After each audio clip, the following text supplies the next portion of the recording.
Bloomberg Audio Studios. Podcasts, radio, news. You're listening to the Bloomberg Balance of Power podcast. Catch us live weekdays at noon Eastern on Apple CarPlay and Android Auto with the Bloomberg Business app. Listen on demand wherever you get your podcasts or watch us live on YouTube. Welcome to the Friday edition of Balance of Power. I'm Joe Mathieu in Washington, D.C., with a lot to cover this hour, and we begin with the death of Alexey Navalny. 47 years old. The story that we're hearing from the Federal Prison Service is like something out of a bad movie. Out with a statement, said Navalny felt unwell after a walk on Friday. He lost consciousness. An ambulance arrived. They tried to rehabilitate him, it says, but he died. Now, remembering, back in December, friends and family lost track of him. He later emerged in a remote Arctic prison camp. As I said, it's like something out of a bad movie. We are waiting to hear now from President Biden. This is a late add to the schedule. He was set to begin speaking 3 minutes ago, high noon from the White House, knowing that President Biden has a trip to Ohio today. He's on his way to East Palestine, where we also expect remarks later on. But when he speaks to this issue of Navalny, we'll bring it to you live here on Bloomberg Radio, on the satellite, and on YouTube. And with us here in studio to get things started is Nick Wadhams, who, of course, runs our national security team here at Bloomberg. It's good to see you, Nick. I know you've been very busy on this, and it's obviously a deeply troubling story. I just wonder the political ramifications here in the U.S. Joe Biden is about to seize on this. What do you think we hear from him? Well, it'll be very interesting because, it was President Biden who had said some months ago that if Alexei Navalny died in Russian custody, the consequences for Vladimir Putin would be, quote unquote, devastating. So, okay. Who knows what that will mean if it's sanctions. Sanctions have not devastated Russia so far, but he's going to have to do something. The big question for me is, what does this do for Ukraine aid? I mean, this military aid has been tied up, $60 billion in Congress. Obviously, the condemnations from all sides coming fast and furious right now. So does this pry loose or add to pressure to House Republicans to unlock that aid? Is it too early to answer that? We saw a statement from Speaker of the House, who has said that this Ukraine and Israel-Taiwan funding bill is DOA. We've been through this before. A very stern statement calling Putin a dictator in his written statement, at least. Does this move the needle in the House? The question is whether it will really add to the pressure. I mean, the issue for Johnson is that he has staked so much of his reputation now on making sure this bill does not go through. Right. So to turn around, I mean, we are seeing some other stuff that's going to be just as troubling. Russian forces making advances on some Ukrainian towns, one in particular where essentially it's all come down to munitions. The Russian dominance on artillery shells has meant that it really has the advantage and is able to press and take back some territory from Ukraine that it had previously seized and then lost. So, you are starting to see a real impact on the ground as well as a result of the U.S. not being able to send that funding. So pressure is mounting on Speaker Johnson. Give us your view on Vladimir Putin right now. You just mentioned a couple of important points, and I'll add to them. We have this news of a hypersonic missile being used in Ukraine for the first time this week. We spent a lot of time talking about space nukes, even though that's not really what they are. We had his sort of tongue-in-cheek endorsement of Joe Biden. Is he feeling emboldened by the lack of action here in the U.S.? Well, I mean, certainly this plays right to his strengths. So anytime there's division in the U.S., that's something he seeks to exploit. So the quote unquote endorsement of Joe Biden is just a perfect example of a way in which he's trying to sort of stir the pot. Yeah. In the U.S. I mean, there are a couple things happening here that are really interesting. The satellite thing, for example, the nukes. I mean, that was a leak from a member of Congress that was designed to put pressure on various people for all sorts of other reasons. So there is an element of a snowball where you have Putin doing certain things, but then the fervor in Washington gets to be particularly spiky, so then more comes in, and it's just like Russia, Russia, Russia all the time. I mean, not to quote Donald Trump. I've heard that before, yeah.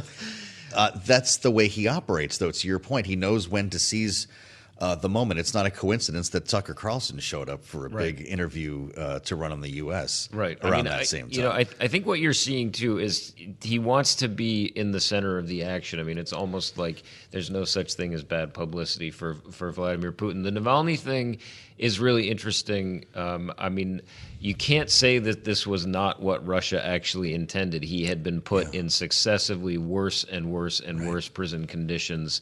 I mean, based on the dispatches we had heard from him and his lawyers, I mean, he was essentially, in extremely poor health, in an awful situation.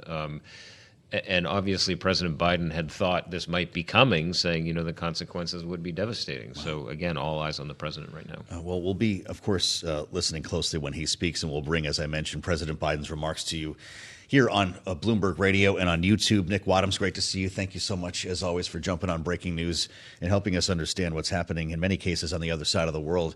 I want to add the voice of Terry Haines, who was out with some interesting thoughts on this earlier today. Of course, the founder of Pangea Policy. We've got a lot to talk about today with Terry. It's good to see you, sir. This, based on what I'm reading from your note to clients earlier today, does not do much for the debate surrounding Ukraine funding here in Washington. What's your take? Oh, I think it was those notes were to you, by the way. For what it's worth, I haven't written to clients. I'm your number one client. Right, I haven't written to clients. I love this. Thank you. I haven't written to you. You're my client. I haven't written to clients today about this, and a good thing, because, as you pointed out, the world's very fast moving right now. So anything I would say is probably out of date an hour later. I don't think Navalny has much of anything to do with the debate, sadly. And as Nick pointed out, you could almost assume a Navalny demise. I'm very sorry to say, but. The United States gets into trouble when it starts moving foreign policy chips around based on the death or murder of one person in particular, whether it's Navalny or Jamal Khashoggi, for another example. Where all of a sudden Saudi Arabia was a pariah, and then we were fist bumping, and now then we were working on Middle East peace, and now I'm not entirely sure what we're doing. But but it goes back and forth and sideways. I don't think it has much of an effect. I think the Russian space nuke thing, I'll call it, it may well, but there are too many variables right now, so we really don't know. Well, we don't, although there is, I guess, a new bill, a Plan D, as they're calling it, in the House right now that does take a slightly different approach to funding through the eyes, at least, of House Republicans, more palatable. Terry, does it give you the sense when you see something emerge like this that there, in fact, will be a debate and an eventual compromise? Yeah, I think so. Let me just put it this way. Washington, particularly where you're sitting right now, and the restaurants in the immediate area are full of people all talking about process. Why process is so difficult. Why process is not going to make this happen. While process is the friend of those who want to stop Ukraine aid. My response is simply: you've got a situation where 3/4 of the House wants Ukraine aid, in addition to the Senate, in addition to the president. So there's that. Number one. Number two, what you see in the bipartisan problem solvers bill that's out today is really what the House should have been doing anyway last week, which is saying, okay, well, we don't, we're not completely in favor of your bill, but let's go to conference and get more of what we want. There's an awful lot of political and policy cowardice going on both sides of the aisle and in both houses, where people just don't want to stand up and say, okay, we're going to work this process through and we're going to get most of what we want. They'd rather, not get anything or be pure than get most of what they want. What Brian Fitzpatrick and the others are saying is, no, we're going to move forward here and we're going to try to put our shoulders to the wheel and try to make this happen.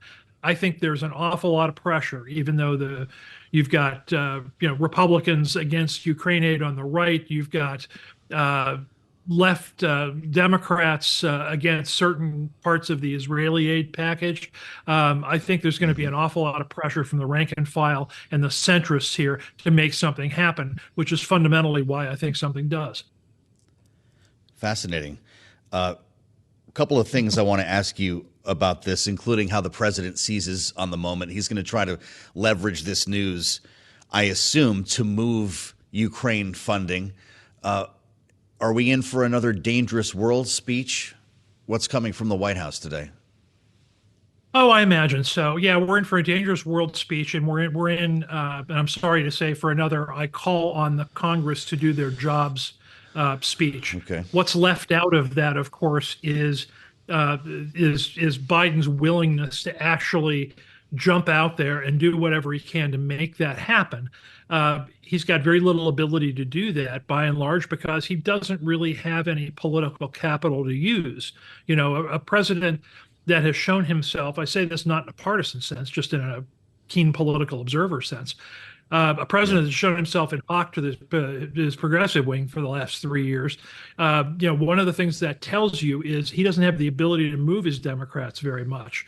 And in fact, one thing I always point out is successes in Congress have existed, particularly with the Inflation Reduction Act, have existed in particular because Biden's been told to stay away from it by Democratic leader Schumer. That happened with the IRA. It happened with infrastructure. You notice the lack of White House direct involvement in what the Senate did on the Ukraine bill as part of that. The White House was informed of Schumer's course of action, wasn't asked for it. So what you have here is a situation where, Biden's going to, urge the Congress to do something and then go back in and do whatever else is next on his schedule. But, if they want this, they need to pull out all the stops to make it happen. If they don't, the conclusion that Congress draws, the people that have the votes, is that Biden doesn't really care about it very much. So he's going to have to start to care if he's going to actually make something happen. I want to talk to you about government funding, specifically defense spending, Terry. But first, what should be done about this Navalny story? I know you're not a military analyst or specializing in national security necessarily, but this president did promise, I believe, devastating consequences if this happened for Vladimir Putin. Or could we be in for another announcement today? I don't see what.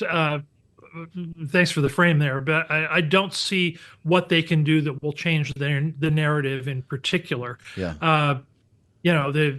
The best thing he could do is put a shoulder to the wheel and get Ukraine aid done. The best thing he could do is figure out some aggressive course on, what again we'll call the Russian space nuke issue. Although, as you accurately pointed out, it's not really that.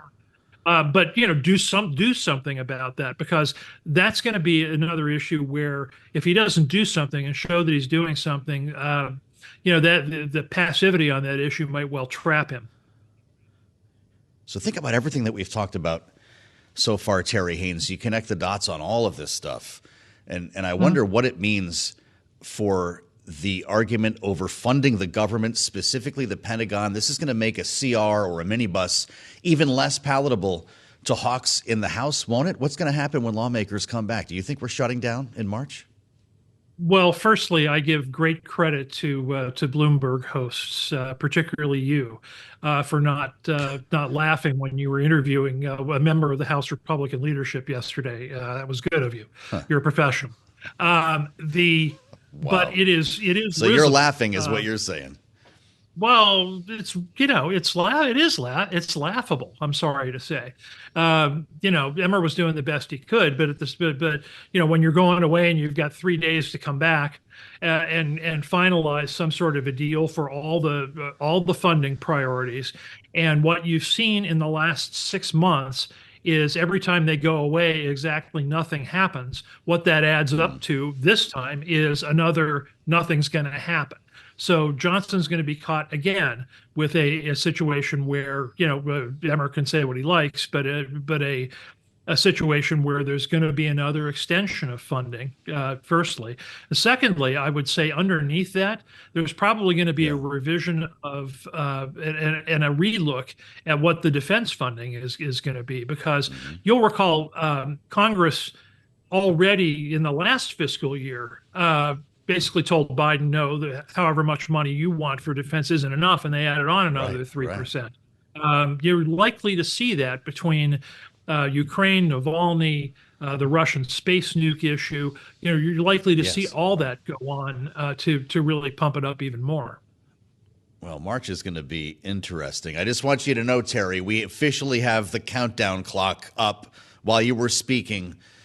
The countdown to the shutdown is officially underway. I've been looking forward to seeing you, Terry. Thanks for joining. He's the founder of Pangea Policy with the Insider's View today in Washington, an important one for us.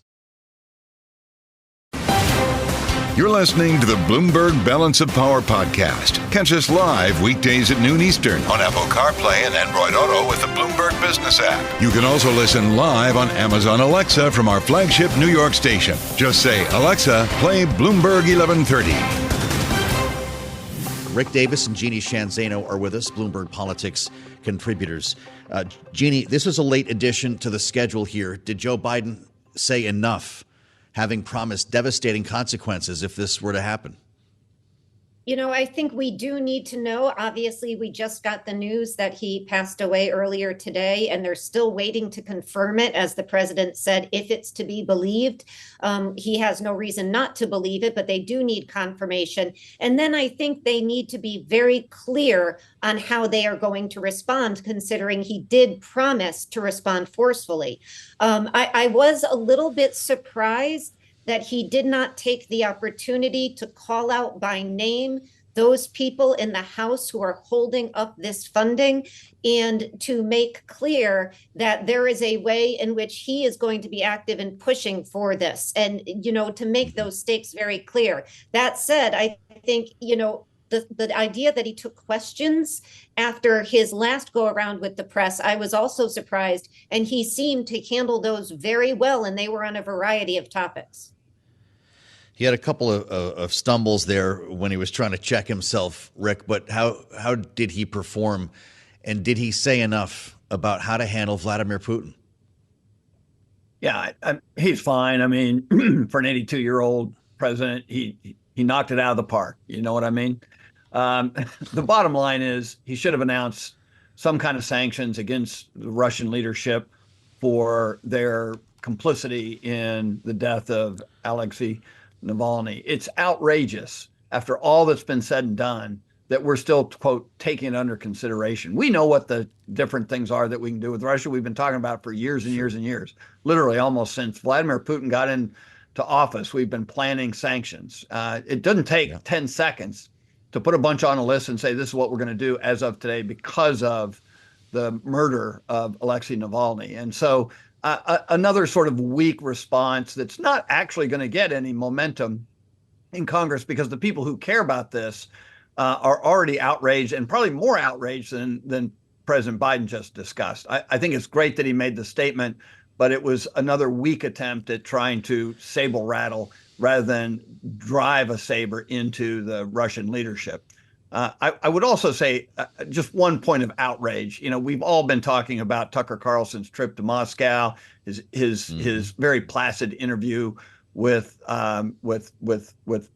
But like today, he was in Dubai at a conference and said, in relationship to the death of Alexei Navalny, that leadership requires killing people. Well, if this is not the most outrageous thing for American to say in a public forum, I can't imagine why. And anybody who would give a forum to this person who has these kinds of views should be condemned at first blush. So sorry to rattle on this, but it's a pretty emotional day for those of us who care about freedom. Yeah. Well, that would be Elon Musk, of course, harboring and hosting that program on X. And I did see that remark, Rick. It was incredible, particularly, Jeanne, when you consider the way that Tucker Carlson appears to have been used by Vladimir Putin to spread a message to the West. Absolutely right. Unconscionable that he would say that. I do have to say, I do support the president coming out forcefully on sanctions or other actions, but I also think the United States government, the president has got to wait until they are confirmed, and they have confirmed that he is in fact dead. And as you hear the president saying, if then that means they shouldn't announce what they're going to do. But on Tucker Carlson, absolutely. We heard the EU come back even prior to those statements, given his interview with Vladimir Putin, and say that they may institute a travel ban. Obviously, he has free speech rights to say what he wants, but private organizations and organizations sponsoring this type of talk, they should take action. Boycotts and other things by people are absolutely acceptable. Another thing I think that we need to be very clear on is the president, I believe, should have taken more forcefully and said everybody wishing, good wishes for Navalny's widow and his family, and condemning his death.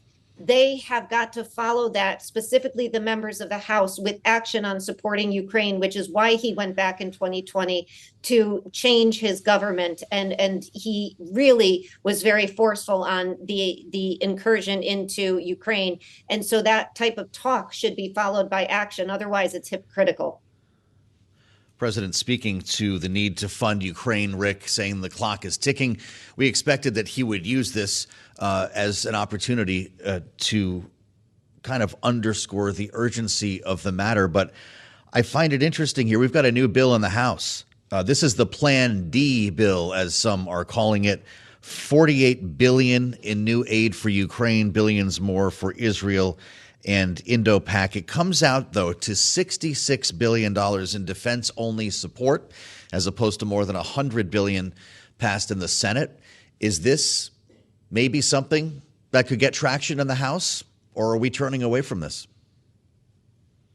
No, I mean, I don't think it's going to get any more traction than anything else has. The reality is you've got 300 votes for the Senate bill, at least in the House of Representatives, and it's all about leadership and whether or not the speaker is going to go forward, with giving Congress a chance to vote on this, or whether or not the Democrats are going to be able to post their own bill. The reality is anything else is just a distraction, from this. And the idea that at this late stage that now someone is going to stick a border proposal on top of a defense-only bill is just, sort of a flash in the pan. The Stay in Mexico treaty requires Mexico to say yes to that. And I doubt if the congressman has made any phone calls to Mexico City to line up their support. So, I mean, again, just one more example of incompetent leadership in the House. You're listening to the Bloomberg Balance of Power podcast. Catch us live weekdays at noon Eastern on Apple CarPlay and Android Auto with the Bloomberg Business app. Listen on demand wherever you get your podcasts or watch us live on YouTube. Joe, Mathieu, and Kailey Leinz live in Washington, but a lot of the attention has instead been across the Atlantic today, Joe, after we woke up to news this morning, reports of the death of Russian dissident, most vocal opponent to Vladimir Putin in Russia, Alexey Navalny, and it's news that just happened to coincide with the Munich Security Conference, in which a number of Western leaders are gathered to discuss threats from Russia and the issue of its war in Ukraine. Yeah, we caught up with Senator Ben Cardin, and we're going to speak soon with an important voice, Jeremy Bash, at the conference. The timing here is peculiar and important, frankly, Kailey, because lawmakers, including Hakeem Jeffries, Republicans like Michael McCaul, are hearing from European leaders about the lack of funding for Ukraine. Including, as well, Senator Ben Cardin, the Democrat from Maryland, who chairs the Foreign Affairs Committee in the Senate. He joined Bloomberg earlier today. Take a listen to what he said. Well, this is a tragic event. Mr. Putin is fully responsible for Mr. Navalny's apparent death. It is absolutely tragic. The Vice President spoke here at the Munich Security Conference, Vice President Harris, and repeated that there will be consequences. Mr. Putin's actions are just against all humanity. Ben Cardin with us earlier today on Bloomberg as we bring you back to the Munich Security Conference right now. As I mentioned, Jeremy Bash is with us now at Beacon Global Strategies, has spent a career in national security with two very important roles, Chief of Staff to the Director of the CIA and Chief of Staff to the Secretary of Defense. They were both Leon Panetta, who we're going to be speaking with later on today in the late edition of Balance of Power. It's great to have you with us, sir. I'm curious to hear what you're hearing in Munich on this news of Alexey Navalny's death. Well, great to be with you. It's a somber day here because at this gathering of Western allies where America's principal partners for global security gather annually here at the historic Bayerishov Hotel, normally it's a moment where the allies can stand shoulder to shoulder and feel resolute against the threats coming from Russia, coming from China, coming from other autocrats. But today, of course, the conference was rocked by the news that Alexey Navalny was murdered by Putin, murdered by the Kremlin. Of course, Navalny was the most prominent outspoken critic of Putin and Putinism. And it really, I think, put the spotlight right back on the U.S. Congress, which at this hour is considering whether to fund defensive systems for Ukraine. And the world is watching. The world is watching whether or not the United States will act in defense of Ukraine. And you know who else is watching? China's watching. They want to see and understand whether or not Washington can stand by its allies and partners as they think about their next moves in the Indo-Pacific. So this is a very consequential moment. I think the Vice President Harris and President Biden today delivered a very strong and effective rebuke to the Kremlin and warned our adversaries that there will be consequences. And as you say, Jeremy, I'm sure our adversaries are paying close attention to the way the U.S. moves forward here, but our allies surely are as well, especially in light of remarks from former President Donald Trump within the last week suggesting that if he were president again, he may not come to the defense of NATO allies who he doesn't think are paying enough into the alliance. How much concern or fear do you sense among European partners that are gathered there about what may happen under a future Trump administration? There is a tremendous amount of concern here among our allies, those allies who have fought, those allies who have died with us on the battlefield, that if Trump is elected, he will pull the rug out from under NATO. He will give a green light to Putin, and autocrats from around the world will think that they have a green light to run over borders, invade our allies, and that American power will be significantly weakened. The statements from Donald Trump last week evidenced themes that were frankly weak, that were un-American, that have shocked our allies and partners. And I think Vice President Harris here today and President Biden back in Washington made clear that the United States, as long as they're in control, that they will stand by our allies and partners. And that's incredibly important for international security. It's incredibly important for the American people. We benefit from having America at the center of this very important alliance structure. And if Trump has his way, that alliance structure could very well crumble. I want to ask you about this, further about this debate over Ukraine funding, Jeremy. It's not going well here in Washington. Some don't think it will ever happen. The bill that passed the Senate, DOA, and the House, and there's just no path right now as we consider so many other matters from FISA renewal to actually funding our government. Are European leaders starting to think this money may never arrive, or do they think that Washington just takes a long time to get around to it? Oh, I think they're very concerned that this money may not arrive. And they come to that conclusion reluctantly because they see the inaction by House Republicans principally. Large bipartisan majorities in both the Senate and the House support funding defensive systems for Ukraine. And by the way, most of that money is invested in the United States in our own weapons production so that we can backfill the older systems that we've given to Ukraine.